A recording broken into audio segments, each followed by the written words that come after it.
Alright, this is the third video on carbohydrate metabolism. In the first two videos we talked about digestion and the conversion of polysaccharides to monosaccharides, and then monosaccharides through glycolysis, breaking down glucose into pyruvate. And we'll begin with pyruvate, talking about the pathways or the fates for pyruvate. So again, first step, digestion, extracellular. Second step, breaking these hexoses, glucose, fructose, galactose, down to pyruvate. That occurs in the cytosol. And now what happens once we get down to pyruvate? You can see here pyruvate is going into the mitochondria and entering the citric acid cycle. But before then, there's a couple other things, or actually five other things that can happen to pyruvate, and that's what this lecture is about. All right, first fate of pyruvate. I said there were five. Get through each of them in turn.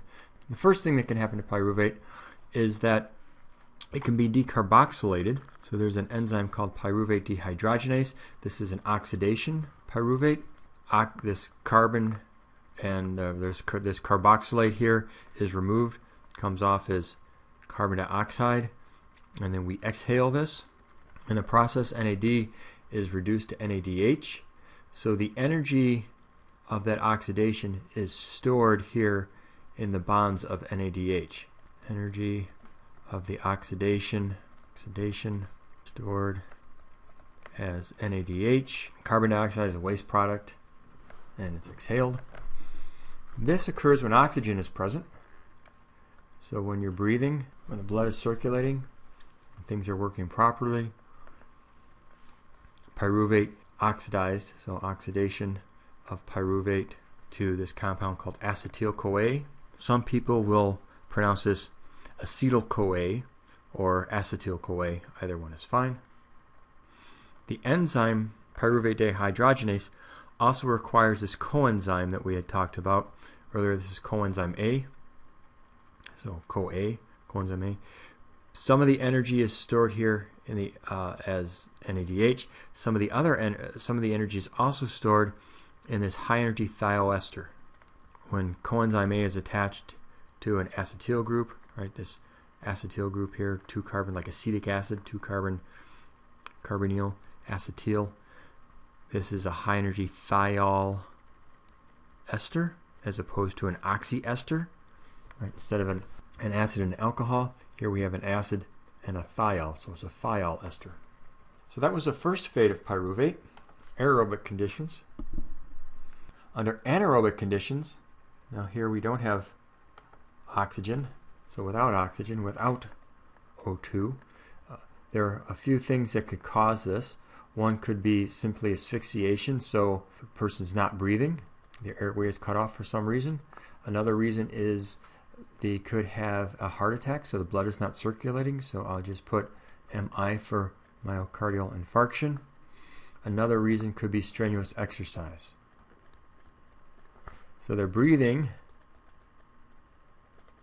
but unfortunately they're just not getting enough oxygen to their peripheral tissues.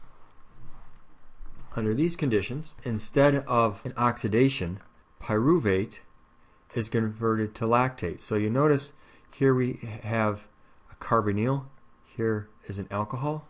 So this carbonyl is reduced to the alcohol. I talked about this enzyme in the chapter on enzymes. We were going the other direction, however. This is actually, most enzymes, geez, I forgot to mention that about enzymes. Their enzymes are biological catalysts, and they speed up the reaction. Let's just look here real quick. So right here we have a reactions to products, and what enzymes do is they lower the activation energy, this hump, right? Well, that makes the reactants get to products faster, but it also speeds up the reverse reaction, so they go from products to reactants faster. So most enzymatic reactions, we'll talk about some that are not. Well, we have talked about some that are irreversible, but most enzymatic reactions are reversible. So It just depends upon what reactants and products are present. So when oxygen is not present, the cells will take pyruvate and reduce it to lactate. So NADH now, this is kind of the reverse of what we've seen before. NADH, this is the reduced form of the coenzyme, gets oxidized. So this is the oxidized form to NAD. There's a very important reason why we do this, why we make NAD, we'll get to in a little bit. So anyway, this is the second fate. It occurs when we don't have enough oxygen in anaerobic conditions. Give you some examples of why that might be. Exactly why there's this switch from pyruvate to acetyl-CoA. Right? Remember, that's just the last slide. If we do have oxygen present, we go to this acetyl-CoA. So it's shortened by one. It's shortened by one carbon, and we oxidize it. We blow off a molecule of carbon dioxide. That's when oxygen is present. Why does it do this when there is no oxygen? We'll see that in a little bit. During strenuous exercise, oxygen in the muscle is depleted. Anaerobic conditions are produced. So this means, again, without oxygen. So you do have oxygen there, but just not enough to meet the demands of the active muscle. The muscles become tired and painful due to the buildup of lactate.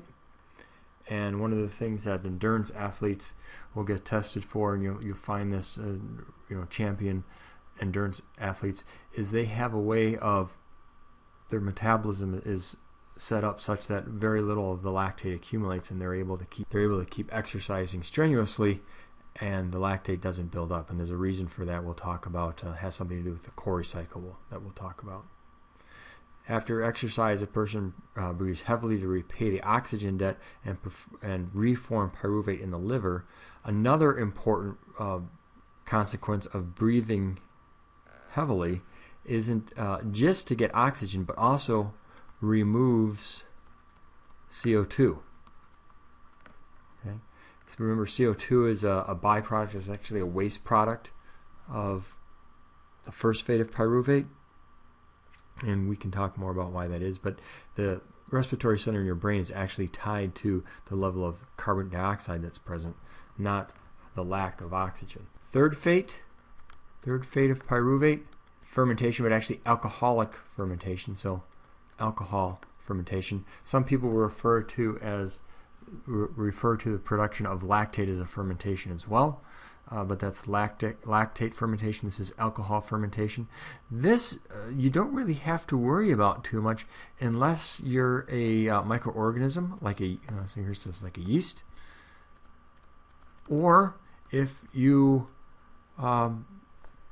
like drinking beer and wine produced by this alcohol fermentation. So these microorganisms, what they'll do is, instead of simply removing the carbon dioxide, which you see here, so there's actually two steps. They don't show the two steps here. The first step is actually an oxidation. So it removes the carbon dioxide, but that would give you acetyl-CoA, as you saw with the first fate of pyruvate, and then it's followed by a reduction that reduces that acetyl group, that carbonyl group, to the alcohol. So it's actually two steps. An oxidation removes the carbon dioxide, and then a reduction converts that carbonyl to the alcohol. So the byproduct here is ethanol. Again, this occurs under anaerobic conditions. Does it say here? Yeah, under anaerobic conditions. So without oxygen. If you're a home brewer, or if you've ever gone to a brewery tour and you've seen the fermentation vats, you'll see a tube coming out of there, and this usually goes into a bucket, and you'll see this hose. So here's the vat, and there's a hose, goes into a bucket, and the hose, you see bubbles coming out of that hose, and that's the carbon dioxide that's coming out from the yeast. Again, another main reason for this is to regenerate NAD. Right? The reason, in the previous slide, the reason we convert pyruvate to lactate isn't to produce lactate, it's to make NAD. likewise here, the point isn't to make carbon dioxide or ethanol. The point is to make NAD. So this is the goal of fermentation, at least as far as the organism is concerned. If you're a brewer, clearly the point is to make ethanol. All right, so this schematic summarizes the process. Glucose is converted to pyruvate through the 10 steps of glycolysis. By the way, from that we get a net of 2 ATP, if you recall. Under aerobic conditions where oxygen is present, we convert this to acetyl-CoA. Acetyl-CoA, as you'll see in the next chapter, goes into the citric acid cycle. The citric acid cycle then is said to be oxygen dependent, or an aerobic pathway or aerobic cycle. So I just say it's O2 dependent. So under aerobic conditions, we decarboxylate that pyruvate, carbon dioxide comes off, and we get acetyl-CoA, which feeds into the citric acid cycle. All this, by the way, this is all in the cytosol. So this is cytosolic, the 10 steps of glycolysis. Cytosolic. These conversion, this pyruvate dehydrogenase and lactate dehydrogenase, also cytosolic. Although pyruvate dehydrogenase, I suppose you could say that it's not, and there's a subtlety here. So actually, I'm going to, for pyruvate dehydrogenase, I'm going to put cytosolic with a question mark, and you'll see why that is in the next chapter. The citric acid cycle is not. This citric acid cycle occurs in the mitochondria of the cell. The mitochondria of the cell. It's not cytosolic. Under anaerobic conditions where we don't have enough oxygen, if you're a yeast, you convert it to ethanol and carbon dioxide. If you're a human, or a mammal, you convert it to lactate. Again, the goal is not lactate. The goal here of these fermentation reactions is to make NAD, and we'll see why that is in a moment. Textbooks like to talk about the 3 fates of pyruvate that we just covered, but there are others, and so I'm going to elaborate here, and there's a 4th fate that's very important. So the 4th fate here is the conversion of pyruvate, remember, which has 3 carbons, so alpha keto acid. We're going to combine that with carbon dioxide. All right, so CO, this 1 carbon is from carbon dioxide, and we get the 4 carbon oxaloacetate. So here's the 3 carbons of pyruvate. We're going to stick another carbon on the end here. All right, this guy came from carbon dioxide, and we get the 4 carbon oxaloacetate. This also occurs under aerobic conditions. It's required for the continuation of the citric acid cycle, spelled incorrectly. So this is the citric acid cycle, remember I said, is oxygen dependent, so this is an aerobic, under aerobic conditions, so plus oxygen. You don't see oxygen in this reaction. I'm just saying when the citric acid cycle is running, we need this reaction to continue so we can form oxaloacetate. The 5th fate of pyruvate is gluconeogenesis. So breaking this word down, we have gluco, it's not glucon, gluco, accent here, neogenesis. Neo means new, gluco for glucose, and genesis is to make. So this is making new glucose, which we will talk about. What we mean by that is have glucose is broken down from 10 steps. I won't write them all down, but a number of steps to pyruvate. Okay, so that's glycolysis, breaking glucose down to pyruvate. If you remember, there were 3 irreversible steps in glycolysis. There were 3 irreversible steps in glycolysis, so we can't simply back up directly. We have to circumvent those steps to get back to glucose. But that's gluconeogenesis, making new glucose. Making glucose out of pyruvate is gluconeogenesis. All right, so those are the 5 fates of pyruvate.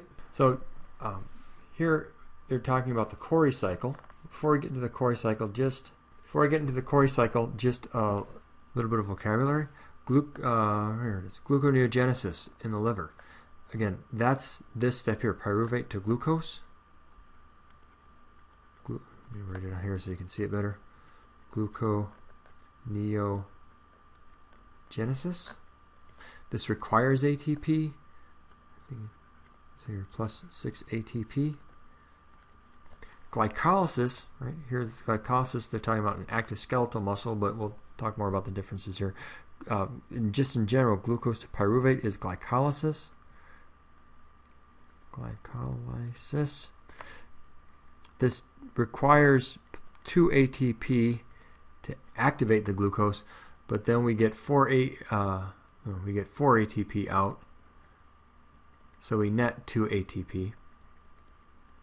That's going to be important later. One of the fates of pyruvate that we talked about here, pyruvate, when oxygen is present, we go to acetyl-CoA. So a molecule of CO2 is exhaled. If you're a yeast, you can convert pyruvate to ethanol, but we're talking about humans or mammals now, so pyruvate is taken to lactate. Again, this is under anaerobic conditions, so minus O2 for anaerobic conditions. What they're showing here is lactate going through the blood from active skeletal muscle to liver cells, and then glucose going through the blood from liver cells to active skeletal muscle. Okay, so there's a couple of different sources, or actually 3 different sources for glucose. One can be from your food you eat, your diet. Call that one. Another one could be from breaking down glycogen. This is glycogenolysis. So breaking down glycogen to glucose, glycogenolysis. So a lot of these terms sound a lot alike. We have glycolysis, glycogenolysis. Okay? So this is breaking down glycogen. Breaking down glycogen to glucose. That would be a second source of glucose. A third source of glucose could be this gluconeogenesis, right? So we have glycogenolysis, glycolysis, gluconeogenesis. As I mentioned before, this is making new glucose from pyruvate. This would be the third form, or this would be the third source of glucose, would be to make it new. And then the other thing that can happen to glucose is glycogenesis. So this isn't a source of glucose, it's just how we make glycogen, how we store the glucose. Right, so glycogen, remember, is animal starch. I'll just say here, stored glucose. So we have 4 terms you need to know, right? Glycolysis, glycogenolysis, gluconeogenesis, and then lastly, glycogenesis. Again, genesis means to make, so we're making glycogen, or glycogen synthesis, if you wish, making glycogen. All right, so the last pathway we talked about was glycogenesis. This is glycogen synthesis, or making new glycogen. Glycogen synthesis. If you remember, we'll say here this is inside the cell. So glucose is outside the cell, so this is inside the cell. And the first thing that happens when glucose enters the cell is it gets phosphorylated. This is step 1 in glycolysis. Okay. I'm not too concerned about these other individual steps. What I want you to know is glycogenesis, emphasize the key points here. Glycogenesis, you're going to take glucose, it uses the exact same enzyme. This is hexokinase. Right? Hexokinase. Exact same enzyme that converts glucose to glucose 6-phosphate. At this point, once it's converted to glucose 6-phosphate, 2 things can happen. It can go through the 10 steps of glycolysis to make pyruvate. But if you have enough energy, you don't need to make more. You're not going to oxidize this pyruvate. Instead, you're going to store this extra glucose as glycogen. So there's a couple other steps here. One of the things I want you to recognize is that this UTP is similar to ATP, uracil triphosphate, instead of adenosine diphosphate. And what we're going to do is put we use ATP here, put a high energy phosphate on, use a UTP here. This UTP goes to UDP, right? So this is diphosphate. So that's one phosphate is used here, but remember the phosphate that was on the glucose is now gone. So in essence, what we did is we took two ATP molecules to convert glucose to glycogen. So this is making us taking a small molecule to a large molecule. This is anabolic, meaning it requires energy in the form of, requires 2 ATP, essentially, 2 high energy phosphate bonds, and it goes from small molecule to large molecule. Again, in glycogenesis, glucose enters the cell, it gets phosphorylated by hexokinase to form glucose 6-phosphate, and then for most cells, here we have the cell, glucose enters the cell. First thing that happens, it gets phosphorylated to form glucose 6-phosphate. Then this glucose 6-phosphate is trapped inside the cell. It can't get out. Now there's a few exceptions to this, but formation of glucose 6-phosphate, I'll just say here, traps glucose in the cell. And the reason for that is most cells do not have a way of removing the phosphate to get glucose back. So there are a few cells that can, and that's I'll just say exceptions. Liver and kidney cells have an enzyme called glucose 6-phosphatase, which can remove this phosphate. So exceptions are liver and kidney cells, where glucose 6-phosphate can be dephosphorylated,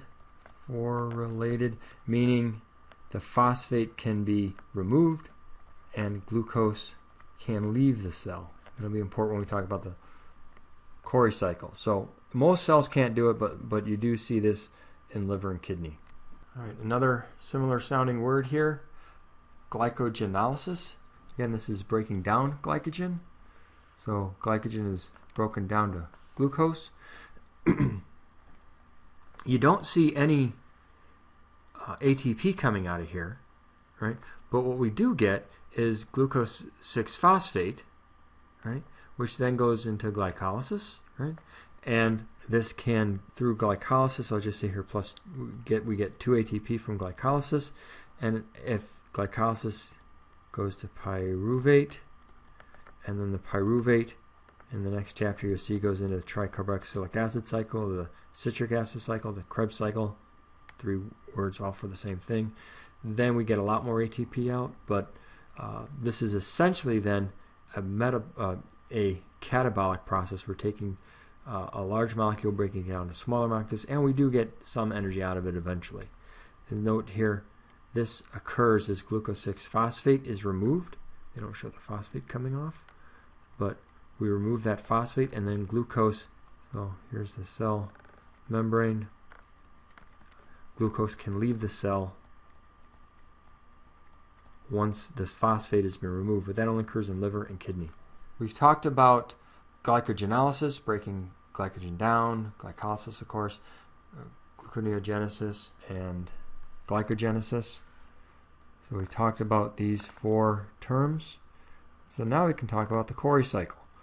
Cori cycle is named after Gertie and Carl Cori, the only husband and wife couple I know that received a Nobel Prize. The Cori cycle, in essence, is recycling lactate back to glucose.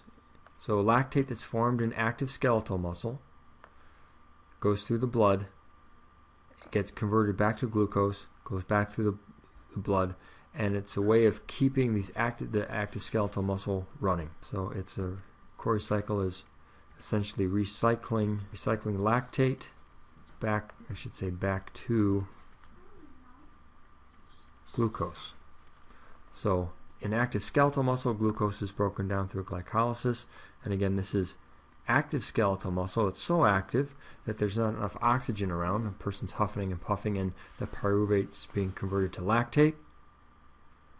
Right. In the process, by the way, if you remember, this was a reduction, so what's getting oxidized here is NADH is getting oxidized to NAD. Okay, remember the point of this anaerobic fermentation is to make NAD. And the reason for that is because even though they don't have enough oxygen, these muscle cells, if we have a way of recycling the NAD, we can continue breaking down glucose. Okay, so why is it so necessary to have a way of making glucose through gluconeogenesis? Active skeletal muscle primarily just uses glucose, as does your brain. So one of the things you may have noticed when you haven't been eating and you get hypoglycemic,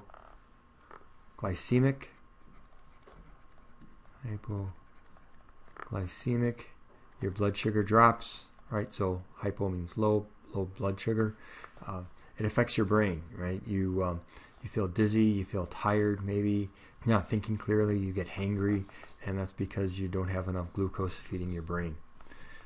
As I mentioned before, the synthesis of glucose through this gluconeogenesis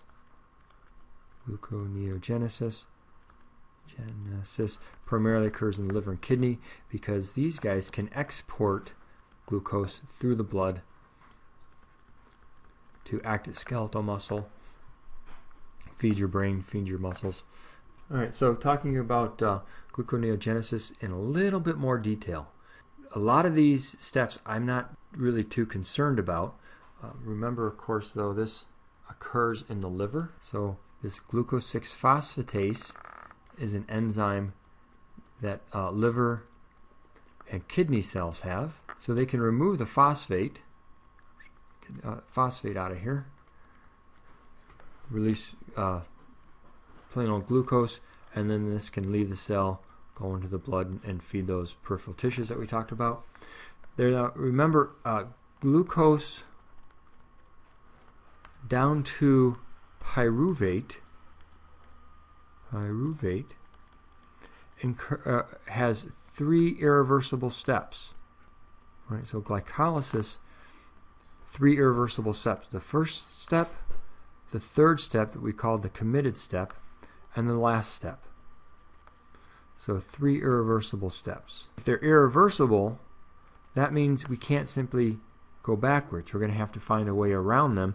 And so you see here, these enzymes here in blue are the different enzymes than you find in glycolysis. The other ones are exactly the same because these are in equilibrium, right? We talked about equilibrium. These 3 irreversible steps also are the ones that involve ATP.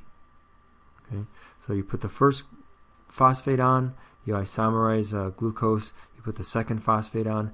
Remember, step 3 was referred to as a committed step. These were also the steps that were regulated in glycolysis.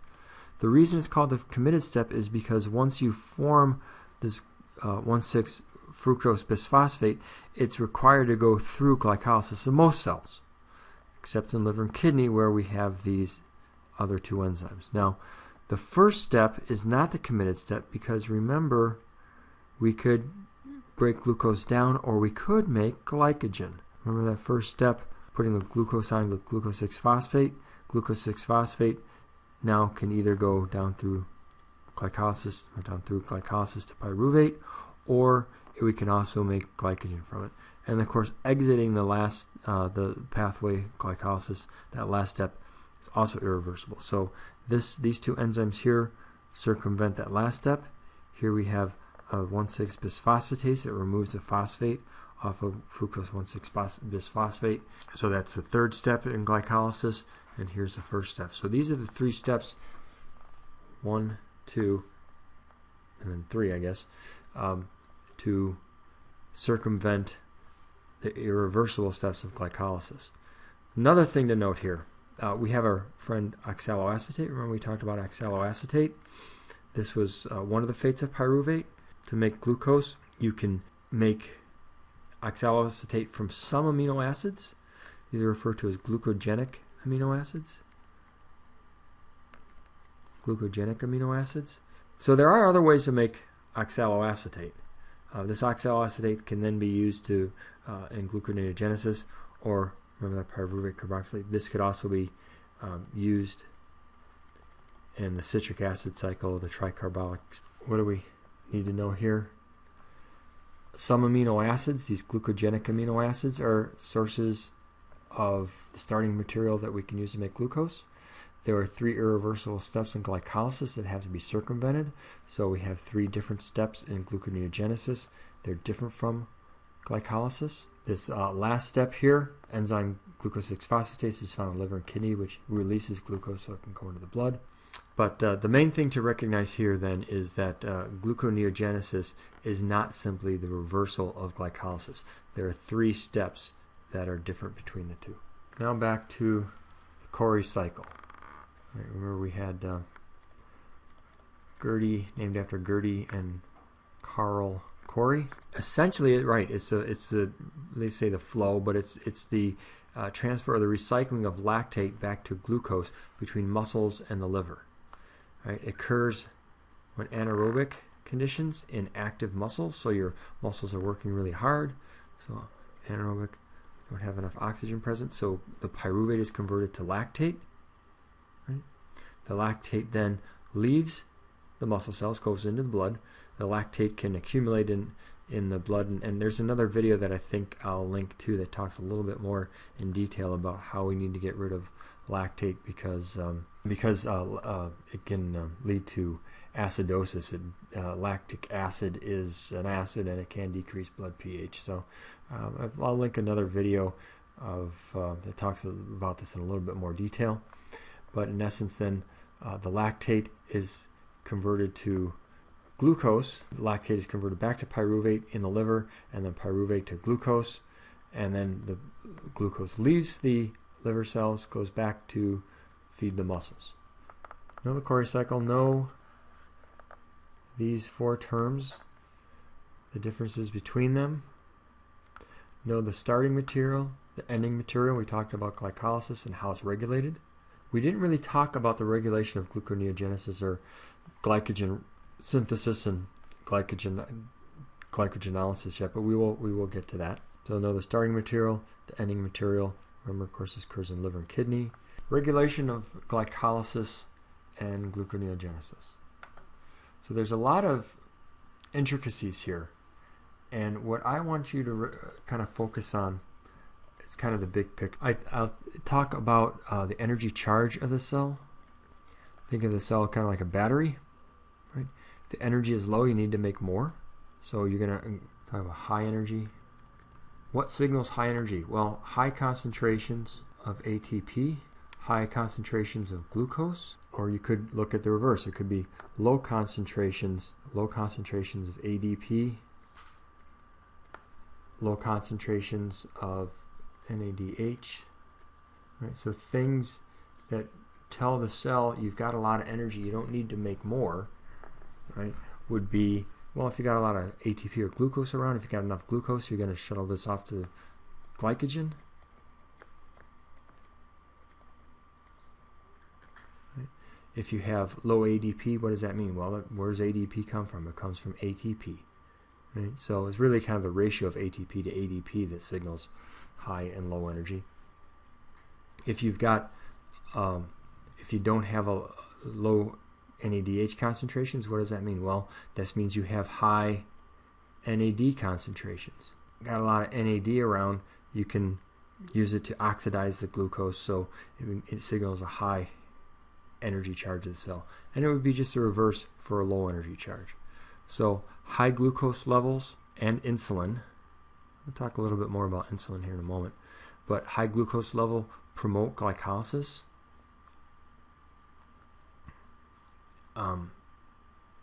If you don't have enough ATP, sure, you're going to go through glycolysis, but once you have enough, you're going to shuttle this off the glycogen.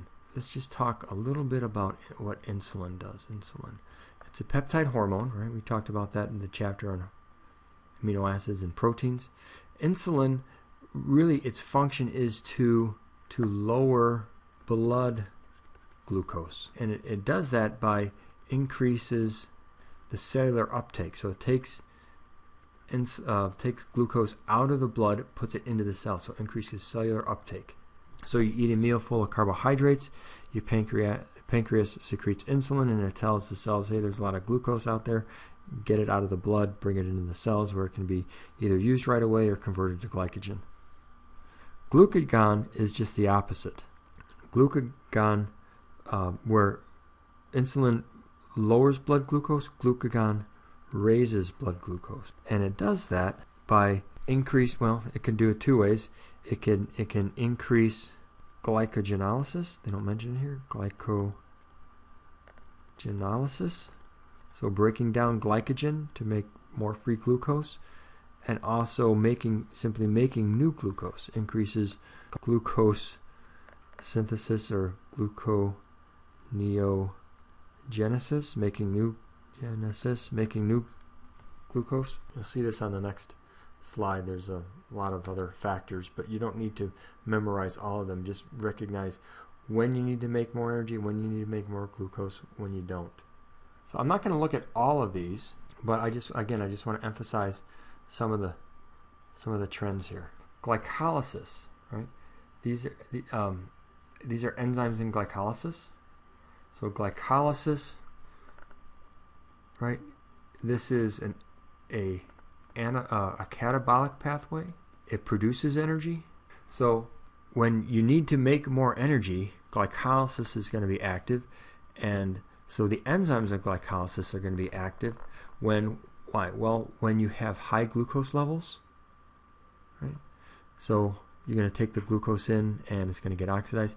Insulin brings the glucose out of the bloodstream into the cells, where it undergoes, where it gets phosphorylated and then goes through glycolysis. Epinephrine, they refer to this as a fight or flight hormone. It basically functions the same way as insulin. Inhibited. When do you want to inhibit hexokinase? We had talked about this in glycolysis. Glucose 6-phosphate is a product of this enzyme. So this is that feedback inhibition, feedback control.